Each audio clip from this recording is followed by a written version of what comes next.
آج بھی یہی کہتے ہیں نا. اب دھاندلی کا مجرم کون؟ ان سارے نقصانات کا اصل ذمہ دار کون؟ لیکن کہتے ہیں ہمارا نام مت لو. تو جو سیاسی آدمی ہے اس کو تنقید کا نشانہ بناؤ، ہمارا نام نہیں لینا. تو میں نے کہا پھر تو ہماری حالت، وہ کسی مولوی صاحب نے مسئلہ بیان کیا محلے میں کہ بیوی جو ہے وہ کبھی بھی اپنے خاوند کو نام سے نہ پکارے. اب وہ نماز پڑھ رہی تھی اور اس کے خاوند کا نام تھا رحمت اللہ. تو سلام پھر السلام علیکم نکے دابا، السلام علیکم نکے دابا، کیونکہ خاوند کا تو نام لینا نہیں تھا. تو اب ہم بھی جناب نام نہیں لے سکتے.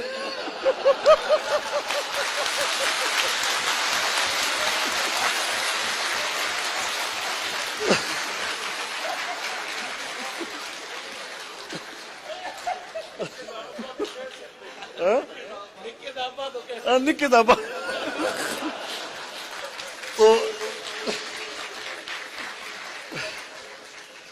تو یہ جو ہمارے ملک میں نکے دا ابا ہے،